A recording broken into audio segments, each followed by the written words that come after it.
I want to start, Henry, if you don't mind. You're in San Francisco, the first city that went under lockdown. How's life? How are you? How's the family? Thank you for asking. Life here is fairly normal. We are practicing staying at home to observe the shelter-in-place order. I go out only when it's necessary. I try to take one walk a day and I keep my distance from others. And if I need to run an errand, I do that, but it's to that place where I do the errand and back home.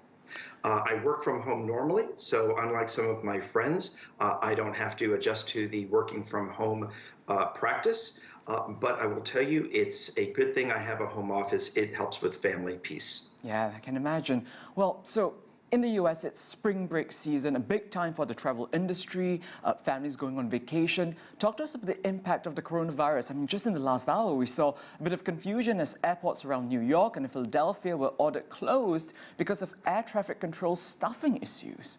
Correct. So the airline industry is always a dynamic one. It has been almost chaotic since this virus really started to take hold in the U.S. Every day, an airline is announcing additional cuts. You also have government agencies, such as the State Department, increasing their warnings to travelers and increasing travel advisory to level 4, do not travel. United Airlines announced yesterday that it would cease almost all of its international flying, with the exception of a few flights to Mexico, by the end of March, making them essentially a domestic airline. Delta and American have dropped almost all of their long-haul flights. And you're seeing this replicate everywhere around the world. Airlines like SAS and Austrian have stopped flying. Ryanair and Lufthansa, Cathay Pacific, and others have grounded a large number of their fleets. I've got pictures of people saying that they're one of a handful of number of people on planes. Airlines are telling me the load factors, the percent of seats occupied, are sometimes below 10%. Henry, you've just given us sort of a look at the impact so far. The World Economic Forum estimates that travel and tourism account for something like 10% of the global economic output. What can be done to protect the industry now? And what about long-term measures to help cushion shocks in the future? Absolutely. So it's important to note that it's not just airlines that are going to need help. In the first place, it's going to be the workers at these companies, their employees, pilots, flight attendants, hotel front desk agents, restaurant servers, and more. The airline industry itself is responsible for nearly 750,000 jobs worldwide. Hotels employ hundreds of thousands of people. We have seen conferences and events canceled. Even the Farnborough Air Show in England was canceled. That's supposed to take place this summer.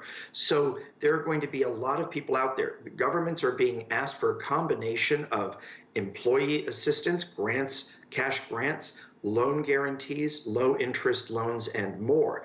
And they're being asked by airlines, airports, hotel companies, tourism organizations, and more, all over the world. It's not just a US problem. This is a global problem. And when you think of it, the travel industry is a key driver of global economy. Airlines are a key driver of economic activity.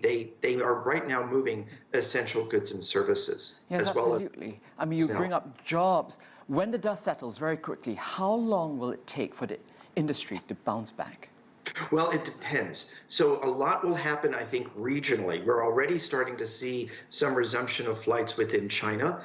But obviously, the big unknown is how long will this crisis last at its depth? If it is hopefully short-term, meaning 2 months or less, we may start to see a reasonably quick resumption. My hope is 3 to 6 months. If the crisis lasts much longer than 2 months, then that economic recovery for the industry could be much slower. It will be led by business travel. When companies start to lift business travel restrictions, that's the most profitable segment for the industry. When those people come back, that's when the big money starts to flow in. And we will be waiting for that day. Travel industry guru Henry Harteveldt, thank you so much for your time. Stay safe. Thank you.